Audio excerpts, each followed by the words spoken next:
You can't crowdsource happiness. All of those, unfortunately, are great for human survival, but horrible for happiness. Finally, if you have the lifestyle you want and you're good at it, but you're doing it for the wrong reasons, it doesn't give you passion and joy, that's a burnout career. Research says that it's probably 10-15% of your happiness is tied to your circumstances. It's as much as 50% or more is mindset.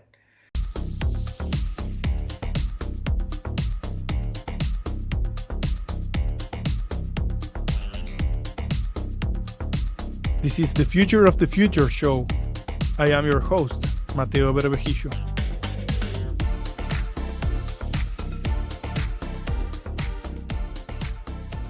This episode is about happiness. What is happiness? When, how, and why do we feel happy or unhappy? We are taught that the right career, the right marriage, and the right faith are the blueprints for a joyful ride. Yet for many, the reality is a persistent and knowing sense that even after checking most of the proverbial boxes, something is still missing.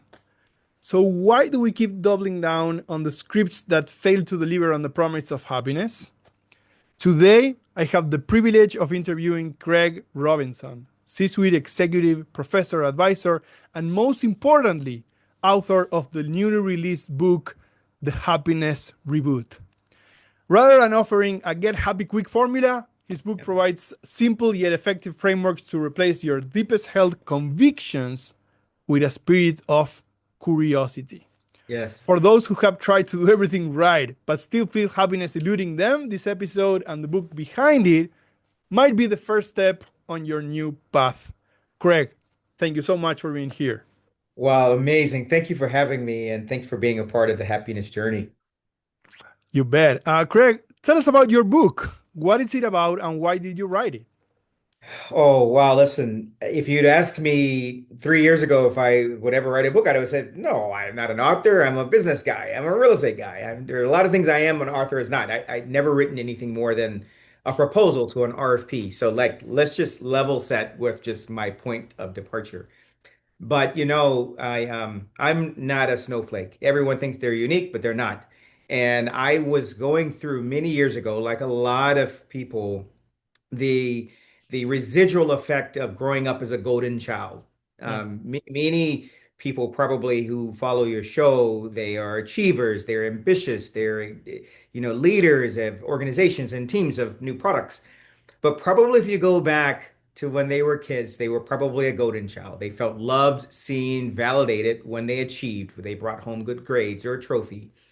And I have noticed something about the golden child that as they get older and move into the workforce, move through life, they find that the need to validate and be successful does not necessarily lead to happiness. And I learned that the hard way. And the question for my book and ultimately what I set out to do was to help people unpack all of that. So, who is this book for? Certain age, certain type of population, or anyone that is just soul Great. searching the meaning of happiness? Great question. Listen, the human condition is it transcends age, it transcends, ethnicity and geography.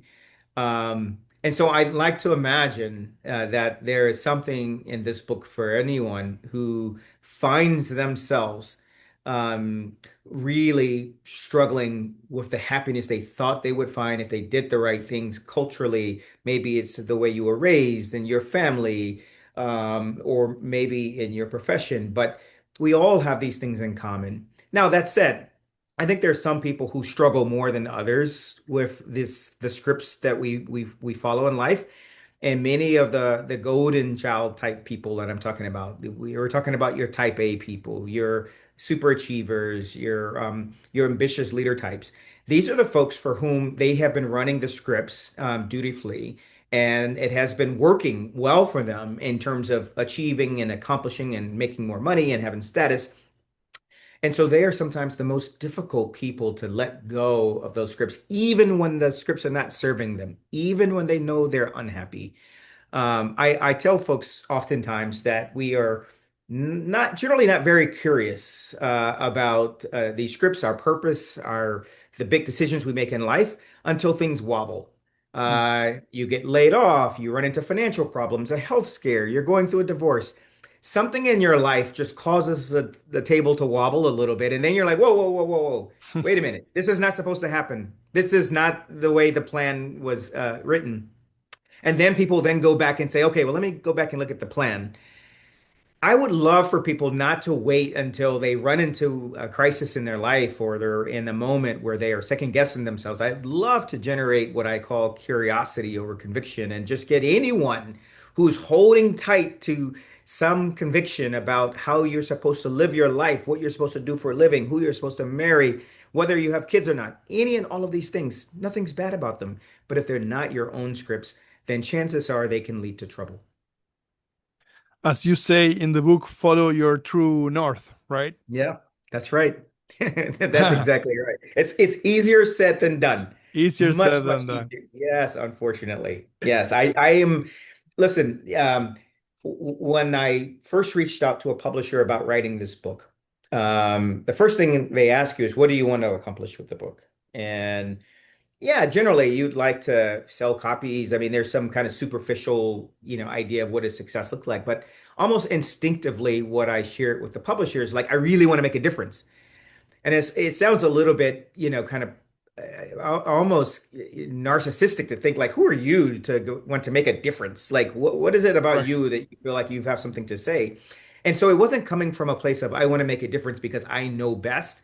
No, it's just more like I think people are afraid to talk about this. I really think that in the circles that I move, no one's talking about it, but everyone's thinking it. Everyone is stressed. Everyone is anxious. Everyone is doing the best they can with what they have and but afraid to blink. They're afraid to let on that maybe they're not sure they're doing the right thing and maybe they're not as happy as they look on their LinkedIn profile and their Facebook and their Instagram.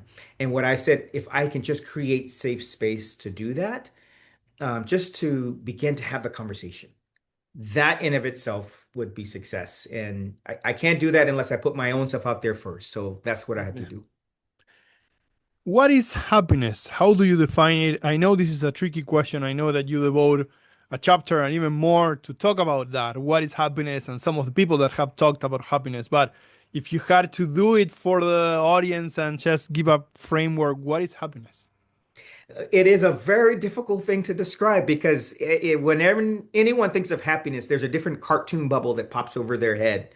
Some people think of happiness as joyful moments and experiences. Some people think of happiness as having things. What I like to do is say, look, there's a lot of theology and philosophy and neuroscience around happiness. Let me describe it in the way that a simple person like myself thinks of it. Imagine three layers of a cake. Yeah. The first layer of the cake is satisfaction. And I think of this from a Maslow's perspective, like having my needs met, and in feeling that I have food and shelter and most of my needs met. So generally, I think of that as satisfaction, right? Like that's satisfaction. And then that next layer above that, which if you believe in Maslow, it's like, okay, I can start to move into like higher order things, thinking about happy moments, experiences, connections. And I go into the book and I detail ways in which I think of happiness. I think of four types of happiness. I think of happiness that is high quality and high lasting, that is intrinsic, and then high quality that is extrinsic, coming from outside. And then the same is true for low types of happiness, from intrinsic to extrinsic. But let's just say you have satisfaction, you've got happiness, but then the real true north is fulfillment. That's the top layer of the cake. And that is really what all of the happiness research points to. It is about purpose. It is about meaning. It's about belonging. It's about the self-actualization that Viktor Frankl and the Maslows and all of the greats who study happiness talk about. So, does that fit neatly on a bumper sticker? No. Um, does everyone think of happiness the same way? No. But I think, and where I really want people to think of happiness in terms of my book, is really thinking about fulfillment, thinking about purpose, meaning, belonging. And I'll just say in closing, the reason why so few of us think of happiness in that way is because that's not the way we think of happiness in a daily kind of practice. We think about happiness in terms of like making more money, having a better body, getting more things. Very, very superficial, quick fix, dopamine hit kind of things. Yep. And while there's a place for that, it's generally not very lasting and very sustainable, which is why people feel happiness is very fleeting. So in the book, what I do is I really want to get people to wrestle with the hard things about happiness, which is like, how do you move to that higher level of thinking? And it's hard in our society. It's noisy. We're busy. We're crowded with so many other competing things for our attention. And thinking about those really true sources of happiness can be hard, particularly for this audience. Yep. But that's how I think of it, and I hope that gives you some sense for the way I think about it. It probably won't for everyone, but it's a start. It does. Um, how do perceptions, expectations, and convictions affect our happiness or fulfillment? Listen, it's you and I are Homo sapiens. As best I know, we are thinking apes. And one of the beautiful things about the Homo sapien, which makes us unique from the, kind of the species of apes, is that we can coordinate and collaborate and connect and negotiate at scale. We can form complex organizations and build things that even the largest ape tribe has never been able to do. And that makes us unique. And part of what makes that, kind of intrinsically human is the need to belong and the need to connect. And that is at tension with where we find happiness. I oftentimes say in the book, you can't crowdsource happiness. We can't look to Yep. your right, to your left. You can't look on social media. You can't take the weighted average of everyone else's happiness. You can't take your mom's happiness. You can't say, hey, son, this is what you need to do. Trust me, you'll be happy. You can't. All of those, unfortunately, are great for human survival. It's great for building organizations. It's great for building concepts of currency and religion and institutions, but horrible for happiness. And, at this point in the evolution of humans, I wonder if we're at a point where we're now beginning to challenge the idea of everything has to be in this kind of institutional mindset. It certainly does not work well for happiness. But to your question, it makes it difficult to pull away from the crowd, to pull away from the organizations, your family, your tribe, your community, and say, you know what? That doesn't work for me. I'm not Right. sure I believe that.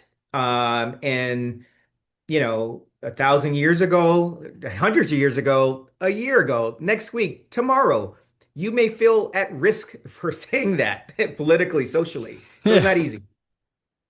Um, so you talk about three main sections or blocks or things that affect our happiness, and you talk about Yes. career, you talk about faith, and you talk about relationships. I want to go sort of as deep as possible in this podcast in each of them, Yeah.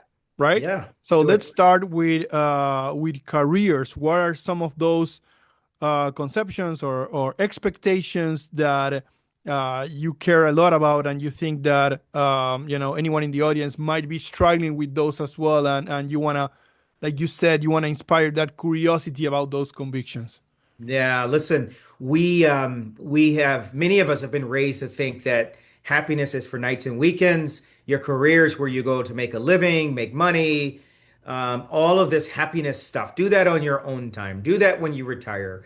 Focus on your marriage when, things settle down at work or your health when you retire. And the truth is, the research and that I've done says that we have a really, really small probability of being fulfilled in life if we're not also fulfilled in work. So the big and most obvious trap once you do the math is if you have a career or profession, or even you pick a major coming in college if you're young, and you're not picking the career journey based on what brings you joy, happiness, purpose, meaning, you're going to struggle. You might find some success, but it might not be meaningful and fulfilling. And that will in turn lead to you asking big questions later in life. So, my first point is look, you're going to spend at least 90,000 hours on average working. A lot more if you have one of these crazy jobs like you and I've had, and then if you've got kids and you're caring for a parent, even more time, doing things other than tending to your own happiness. And so, if you think you're going to get it on nights and weekends or in retirement, think again. Tell me about the concept of gel. I like that concept very much in the book. Yeah. So listen, when people, immediately push back and say, Craig, listen, you guys in the West, you have a different idea of work and, work shouldn't be who you are. And people, make the point, which is a valid point, which is I am asking too much of work, like it's incongruent with being your true happiness. And I say, like, imagine if you did something at work that you were good at, that you really enjoyed, and it brought you, like, it excited you, and it gave you the life you wanted. Wouldn't that be amazing? And he's like, yeah, that would be. And I said, guess what? That is called your jail. And it is a framework that I came up with many, many years ago to help people think about career choices in a way that feels, yeah, obvious.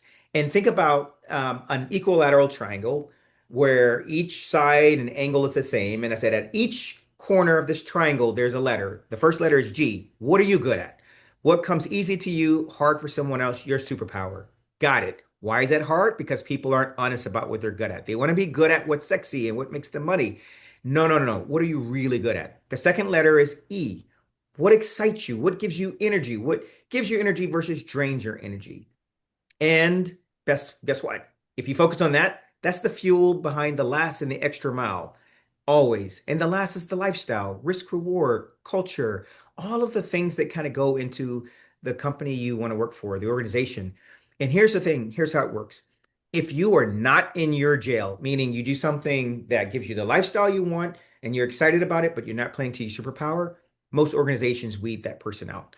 Or if you're good at it, and you're excited about it, but it doesn't give you the lifestyle you want, typically you'll be disgruntled or angry. And then finally, if you have the lifestyle you want and you're good at it, but you're doing it for the wrong reasons, it doesn't give you passion and joy, that's a burnout career. And I know a lot of people who make money, but they're burning themselves out at both ends. So that's your gel. You got to find something that you're good at, excited about, and gives you the lifestyle you want.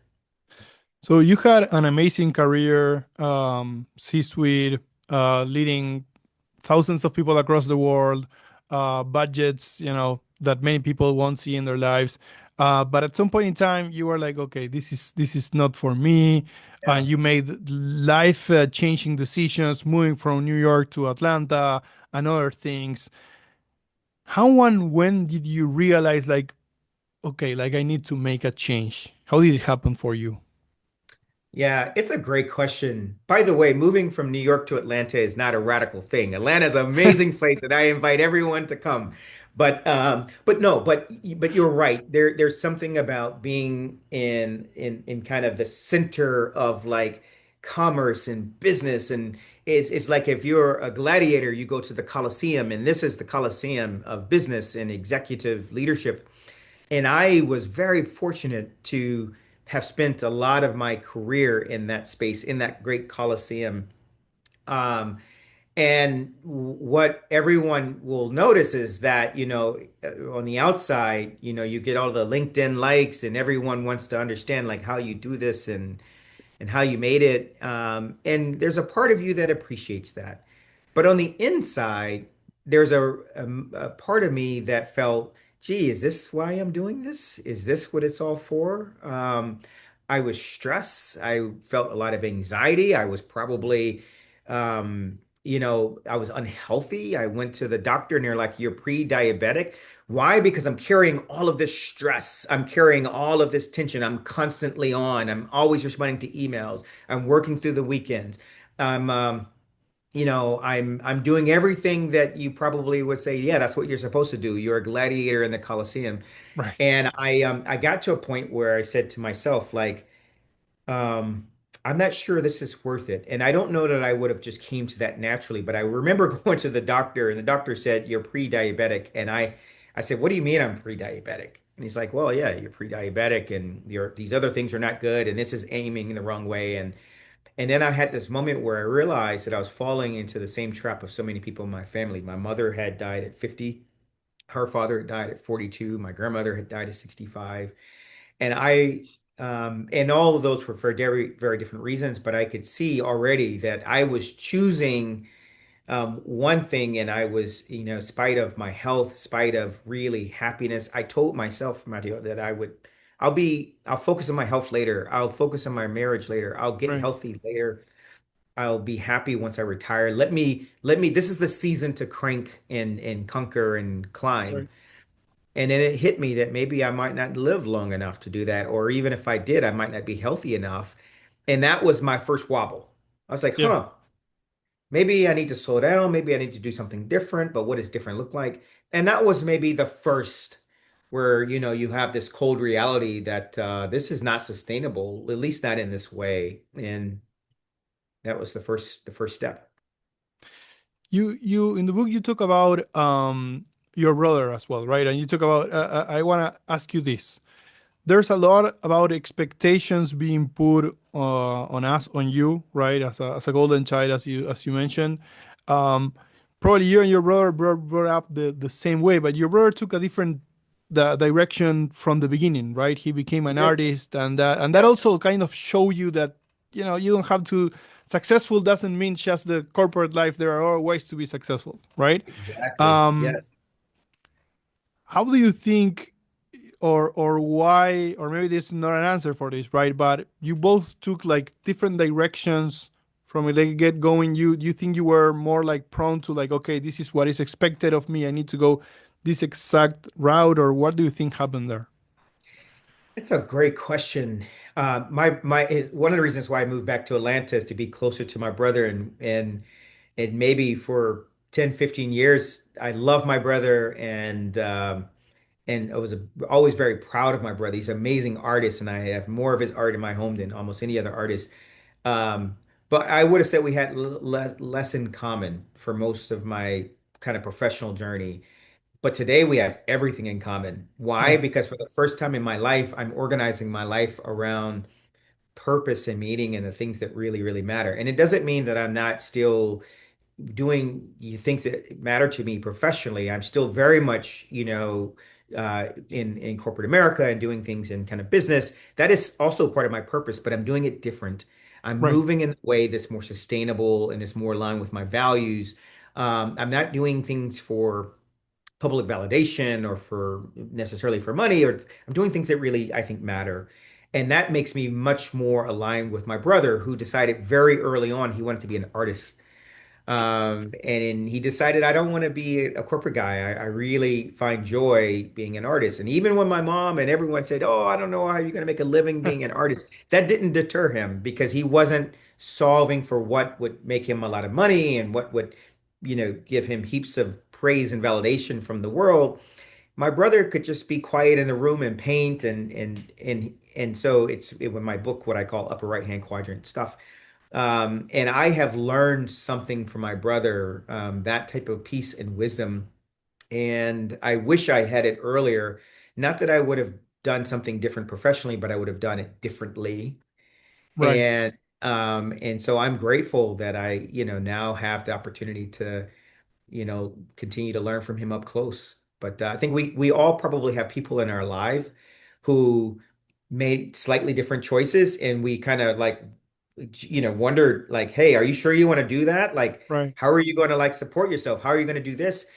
Or people who take time off work to focus on their family, and you're like, hey, but when are you coming back? Like the instinct is like, and this is part of that earlier question you asked about crowdsourcing, right? Like the myth only works if we all believe it. Right. Santa Claus is only real if we all believe it. And the minute your kid brother or your kid sister or whatever tells you, Santa Claus is not real, and then the myth starts to come apart, and then suddenly, of course, it's not real. This is a little bit of what we're doing in this book, is what we're saying, you know what? That may not be true. It might be, but it might not be true. And the minute we all start to say, like, look, this is not the only path, then the more it becomes real and like a no-brainer for the next person. Yeah. Curiosity over convictions, and that brings me to my next question. Faith, right? Yes. What role did faith play in your case, and when did you start to question some of those convictions that you had, and how did that maybe release some of the baggage or the pressure, or made you kind of less unhappy or more free to explore your own? happiness in your own terms? Absolutely. Let me first say that matters of faith are really, really important for Yep. most people. And there's also a very personal and sometimes private thing.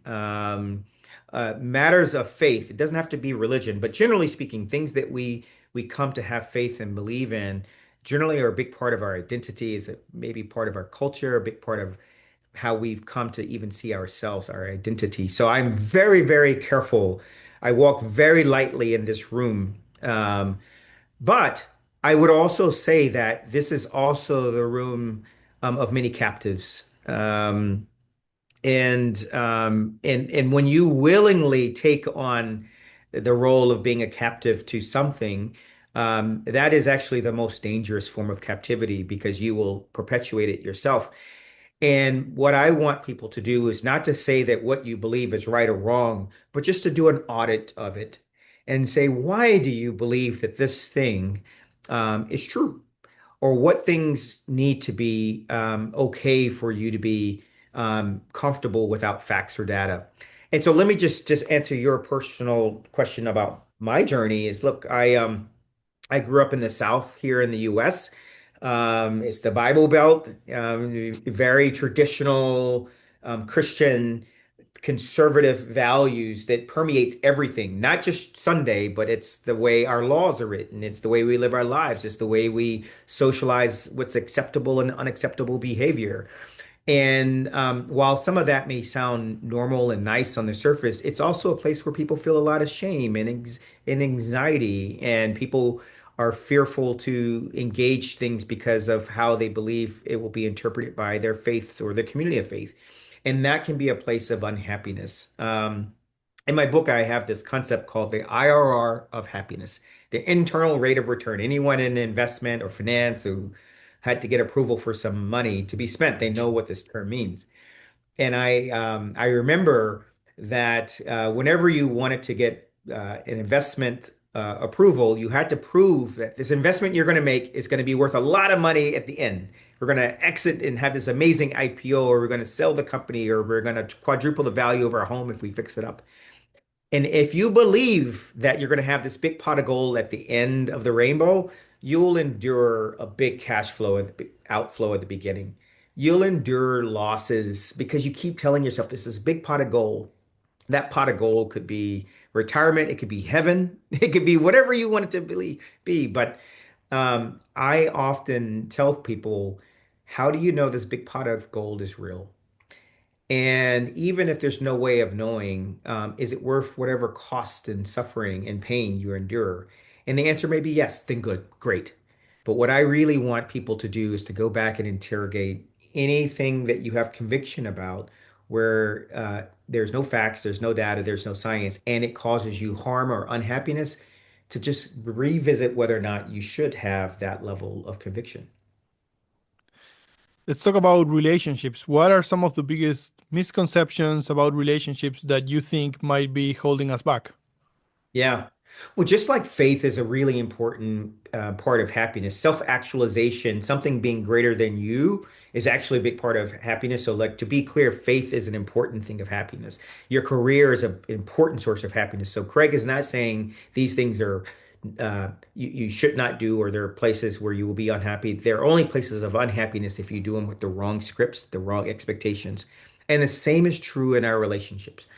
Um, I look at relationships, which all of the research says that longevity in life is most likely correlated with healthy relationships. A great Harvard study. And fulfillment, it comes from three things: purpose, belonging, connection, strong tie relationships, and growth. So there's not much literature out there that doesn't immediately say connections and relationships are important. But oftentimes the scripts we run around relationships are very transactional.